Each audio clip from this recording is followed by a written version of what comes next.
మోషే నా ఇల్లంతటిలో నమ్మకమైన వాడు అని చెప్పించుకోవడానికి, ఆ సాక్ష్యమును సంపాదించుకోవడానికి గల కారణం ఏంటి?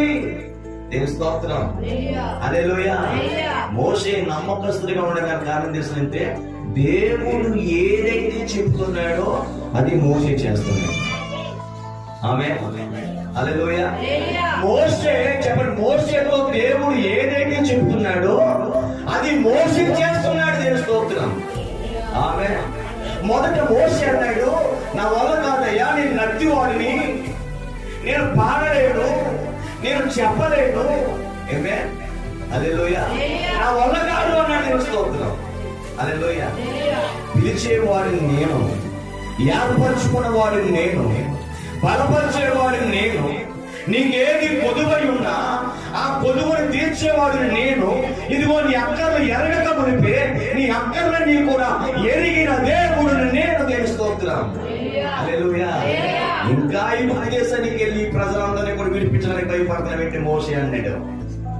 ఇంకా అన్ని మాట్లాడిన తర్వాత ఇంకా మోషే అంటాడు, అయ్యా ఇన్ని మాటలు చెప్పిన తర్వాత నీ మాట నేను ఏ మాత్రం కొట్టేయడానికి నేను ఏ మాత్రం కూడా వీలు లేదు నాకు. ఇదిగోని బయలుదేరి స్తోత్రం, హల్లెలూయా. బయలుదేరి వెళ్ళాడు. మోషేతో దేవుడు చెప్తున్నాడు. మోషేతో దేవుడు చెప్పినవన్నీ కూడా మోషే చేస్తున్నాడు. దేవుని స్తోత్రం, హల్లెలూయా. దేవుడు చెప్పింది మాత్రమే చేసేవాడే దేవుడి దృష్టిలో నమ్మకమైన వాడు.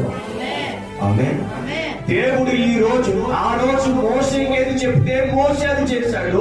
ఈ రోజు దేవుడు నాతో ఏం చెప్తున్నాడు, దేవుడు నీతో ఏం చెప్తున్నాడు, అది నీవు నేను చేస్తేనే, చెప్పండి, నీవు నేను కూడా దేవుని దృష్టిలో నమ్మకస్తులమని దేవుడు మాట్లాడుతున్నాడు మీతో. స్తోత్రం, హల్లెలూయా. మరి ఈ రోజు దేవుడు చెప్పింది మనం చేయగలుగుతున్నామా అనేది మనం చిన్న ప్రశ్న చేసుకోవాలి. ఎందుకంటే ఈ రోజు మనం పరిశుద్ధ బలలోనికి వెళ్ళబోతున్నాం. ప్రైజ్ ది లార్డ్, హల్లెలూయా, హల్లెలూయా, హల్లెలూయా. ఎంత నిజంగా దేవుని మాటింటే ఆడవిని చూడండి మోషే. ఆమేన్, హల్లెలూయా. ఎంత నమ్మకముగా దేవుడు చెప్పిన పని, ఎంత నమ్మకముగా దేవుడు చెప్పిన మాట, ఎంత నమ్మకముగా దేవుడు ఏది చేయమంటే అది చేశాడు కాబట్టి కదా అంత నమ్మకస్తుడిగా దేవుని దృష్టిలో ఉండిపోయాడు మోషే. ఆమేన్, ప్రైజ్ ది లార్డ్. ఈరోజు ప్రభు నీతోనే మాట్లాడుతున్నాడు. నమ్మకమైన వాడిగా మనము, చెప్పండి, ఆయన దృష్టిలో ఉండాలి. ప్రైజ్ ది లార్డ్, హల్లెలూయా. ఎవరైనా దృష్టిలో నమ్మకస్తులు? చెప్పండి, ఎవరైనా దృష్టిలో